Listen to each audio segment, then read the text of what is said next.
很高兴能够看到这么多全台湾所有的食物界都齐聚一堂。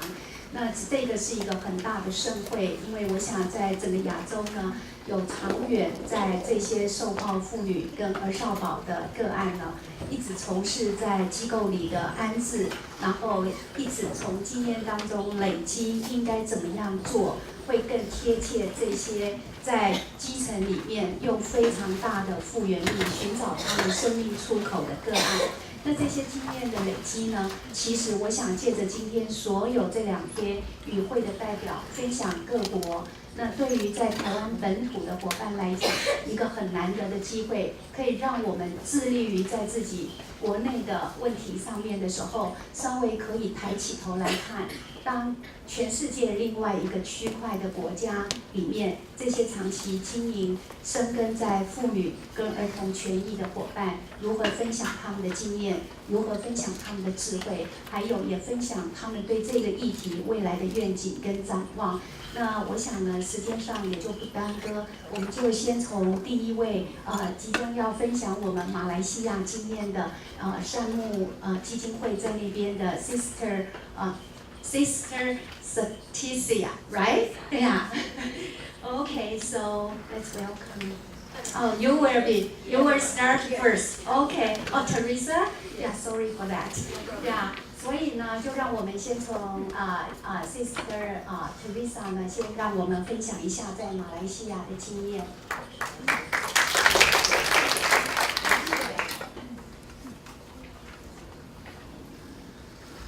Morning, everyone. Just like to introduce myself. I'm Theresa Symons. I'm not a sister, although I look like one. No, it's okay. It's just that when you work with the sisters, you tend to look like the sisters. I've had 6 fruitful years of working in Good Shepherd in Malaysia, and we are owned by the Good Shepherd Sisters as an organization, which is also present in 73 other countries in the world. So I want to thank the Good Shepherd Welfare Services in Taiwan for inviting me to come and just share with you. And I think up to now, my learning experiences has been really tremendous in terms of what I hear other shelters are doing in different parts of Asia Pacific, and also the strategies and the underlying philosophies that you have in managing your shelters. Thank you very much for this opportunity to learn from you. Just to share with you the location of Good Shepherd Welfare Services in Malaysia, and also I think it is important as I share with you that you know the situation within which we operate as Good Shepherd. From the very name of Good Shepherd, you know that we are a faith-based group. That means our inclinations are to the Christian faith. We operate in a country that is 60% of our population is Muslim.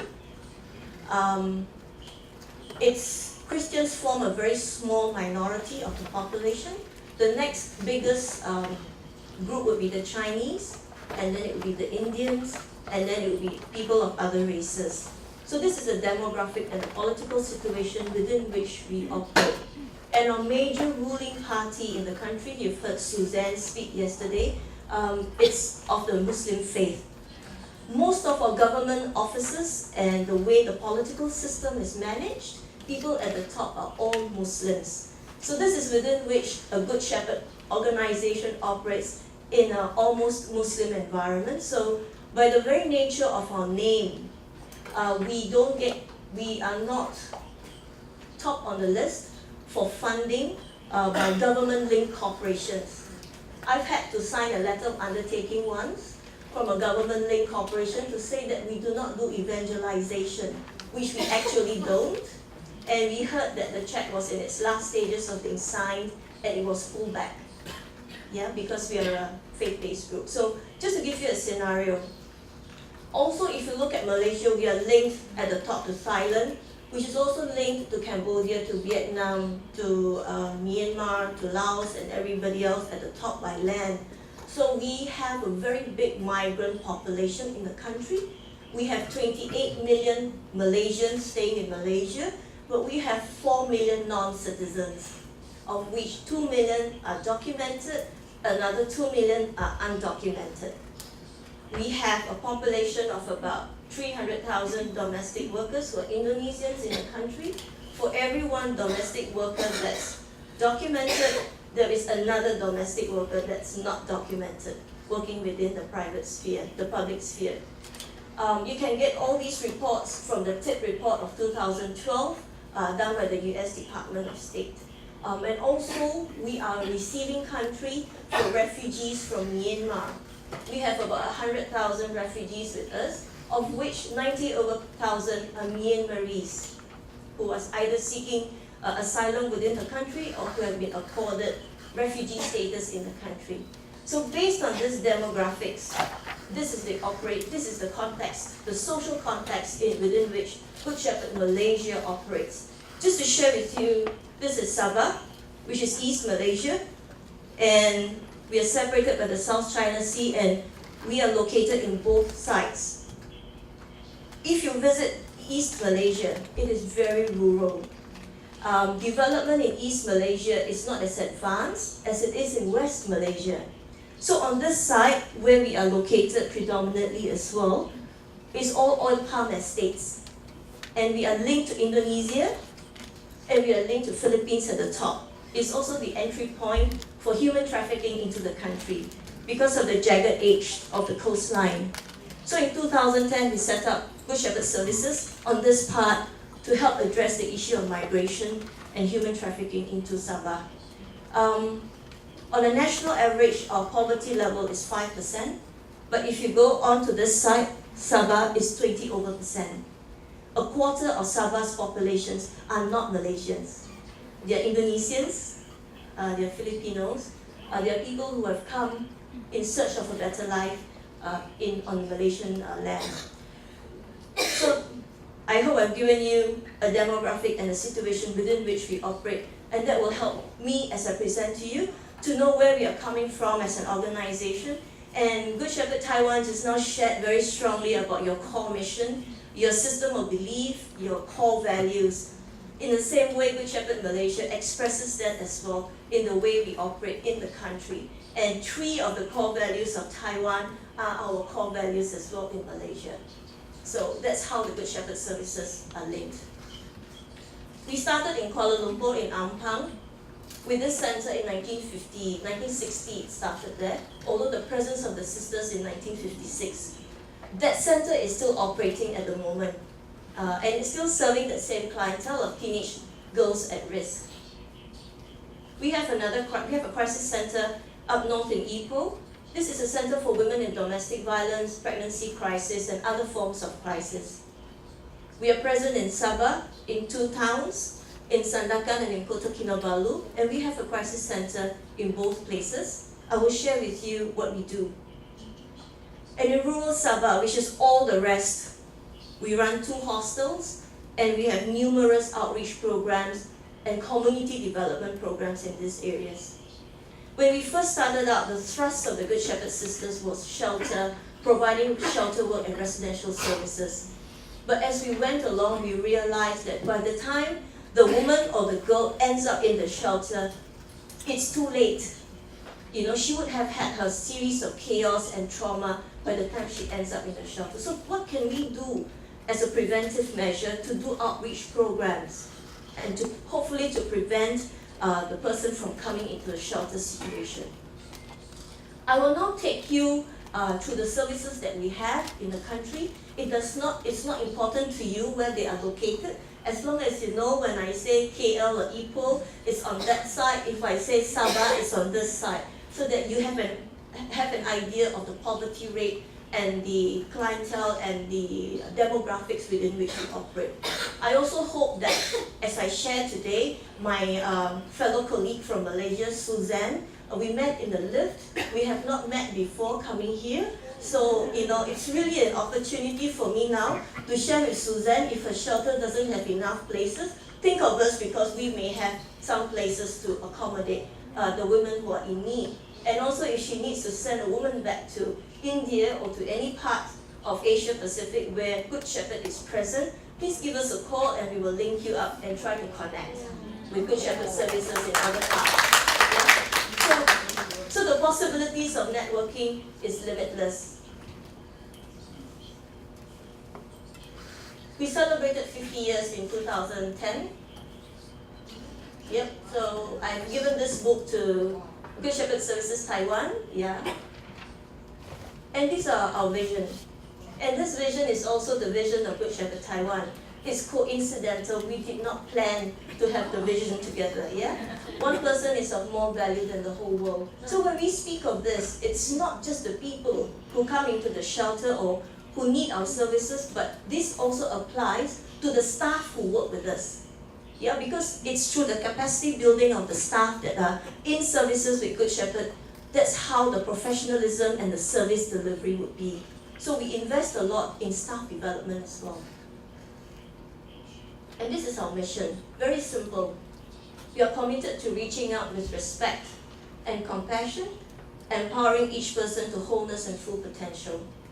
And our core values. Yeah, 3 of them are in Taiwan's core values, right? Yeah, would it be, which one would it be? Compassion? Respect? And zeal, is it? Is it zeal? Yeah. So the first one is the Teenage Center, where we started in 1960. We have a capacity for 20 girls. It's a center for teenage girls who are experiencing neglect, who have been abused, who have behavior issues. They come from dysfunctional families, and more we are finding out that it does not matter whether they are from a middle-income family or a low-income family or an upper-income family. The situation and the issues that they face cuts across status. So in this center, it's a residential program, and we have a weekend residential program as well, and we are preventive. Capacity is 20 girls. What we do in this center is, mainly the girls come from different parts of the country, they live with us. Their parents have to agree to come for counseling with the girls, and they have to agree to work on their issues. We have discovered over the years that if we help this girl to become a different person, when she goes back to her family and the family situation is still the same, we have not helped the girl at all. Instead, we have done an injustice. Yeah, so we need to work with the families as well to see where the family is coming from and together to address the issues. It's difficult. It's very difficult because it's a systemic approach. And if the families are not nearby and they have to travel to come for counseling and to work with the girls, it's not easy. But we have started on this approach. I'd just like to share, just now I told you that we have 4 million non-citizens working in the country, and a major population of these citizens are from the general workers sector. That means they're domestic workers, construction workers, people in very difficult positions that Malaysians now do not want to work in.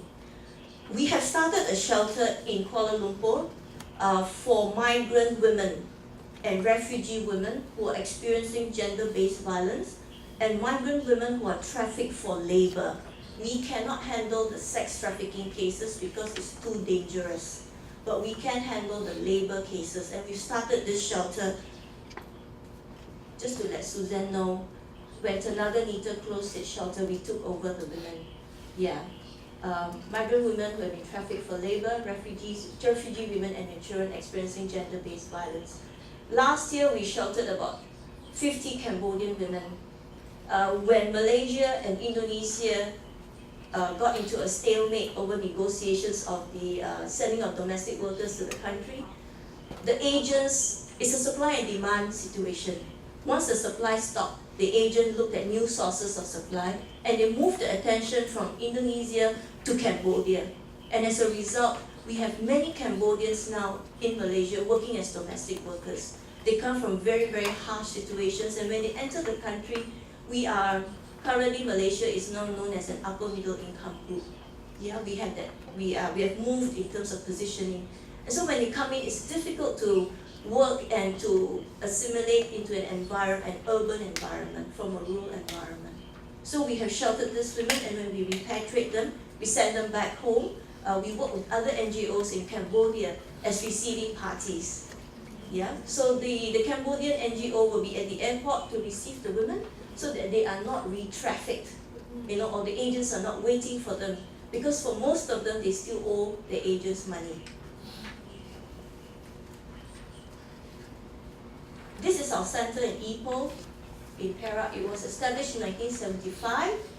It is a center for women, mothers and their children in domestic violence, teenage girls, women in pregnancy crisis, and survivors of rape and assault. And we also recently at this shelter take in people of other forms of crisis, trafficked, refugees, etc. I would like to share with you one unique feature about this shelter is that we have a micro-enterprise program in this shelter. See, we offer protection in a temporary safe home, counseling and support, schooling, tuition for children, basic computer skills, craft and needlework, and job opportunities through the micro-enterprise project. As I listen to you share about your shelters, the problems that you face within your shelters are similar to the problems that we face in our shelters.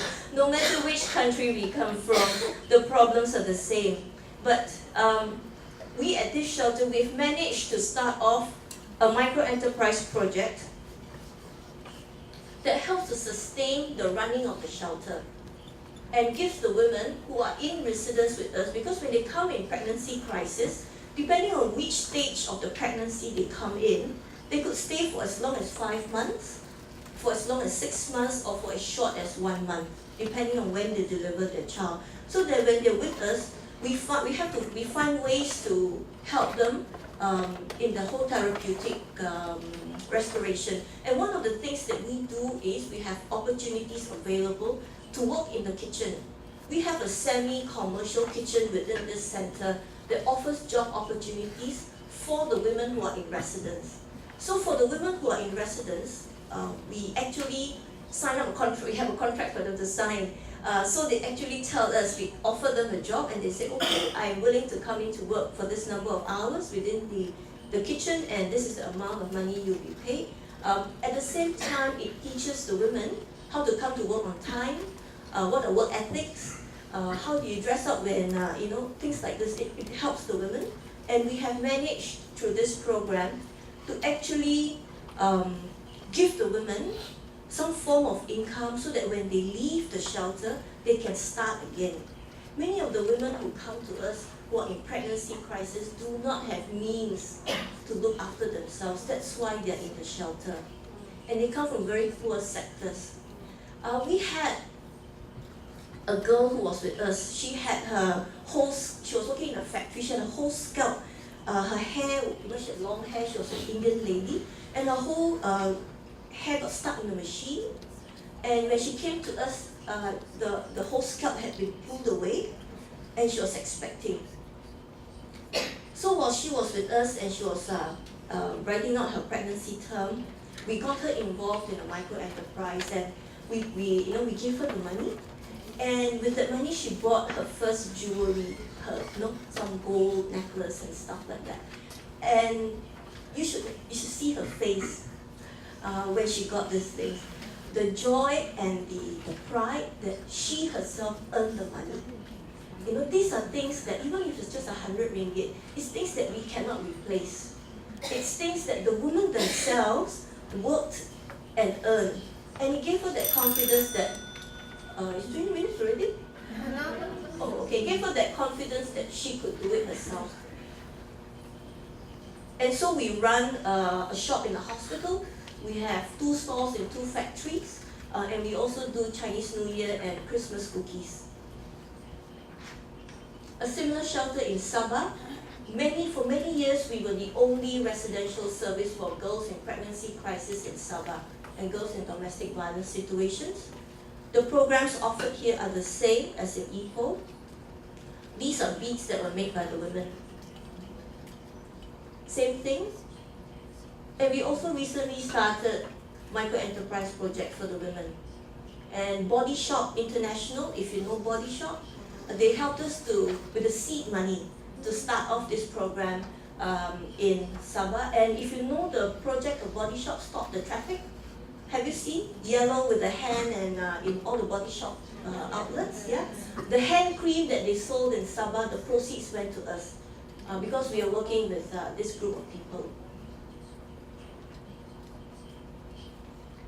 these are women from the village. If you look at the women, I'm not sure how it is in India or in other parts, even in Taiwan, in the rural areas. Women in rural Sabah get married very, very young. And by a certain age, they have many children. And these are the women in one particular village, and I was there, and this is a picture that I took. So we realized that we need to also have programs for women who are in these situations. We cannot wait for them to actually end up in the shelters, so we have a mobile enrichment women's program, which we take our program into the village to the rural women. And we talk about issues like communication, empowerment, how do they stand up as women, what are their rights as women. We also do outreach to Filipino and Indonesian migrants in Sabah. This is a hostel for primary school kids in Sabah, in a very poor area. We currently have 30 children, 17 boys and 13 girls. They come from 2 villages. If we don't have this hostel, they would not have access to education. We've walked with them back to their village. It's really, really far.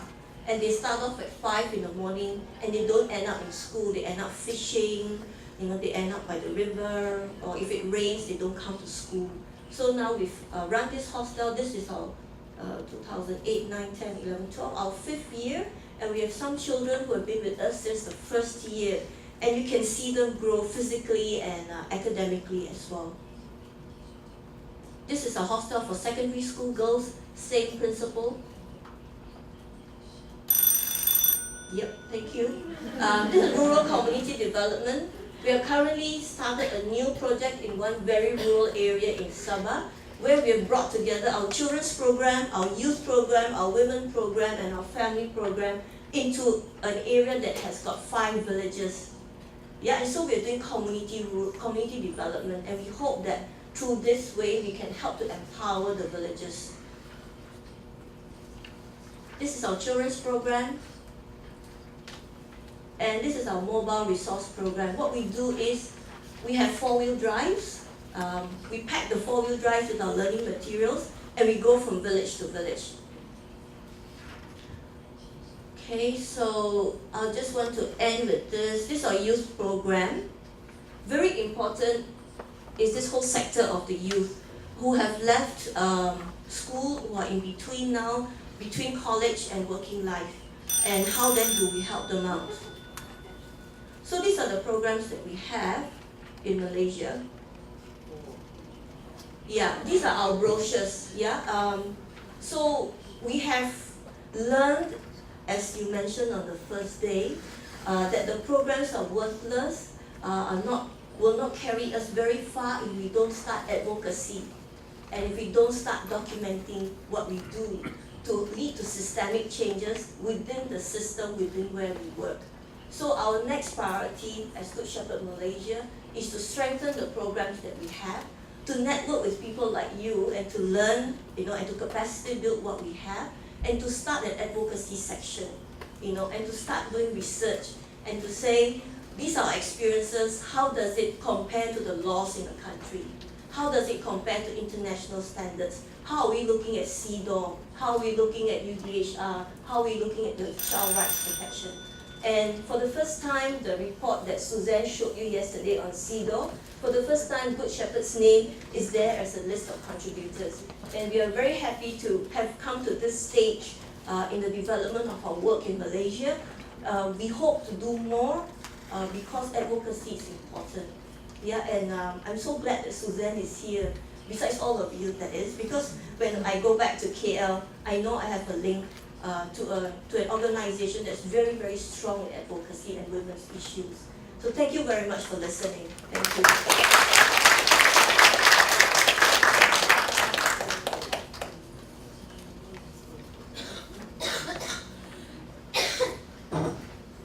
非常谢谢Miss Symons 女士的分享哈，我想她在非常短的时间把马来西亚50年的整个从妇女生命里面，从个案一直走到家庭系统，然后从妇女再走到小孩，然后在目前现阶段在整个网络里面前瞻性的，希望能够把所有的基础线打出来，然后来看看可以如何更贴切的辅导这些我们认为需要帮助，而我们在从帮助的过程当中也学习跟成长的工作。那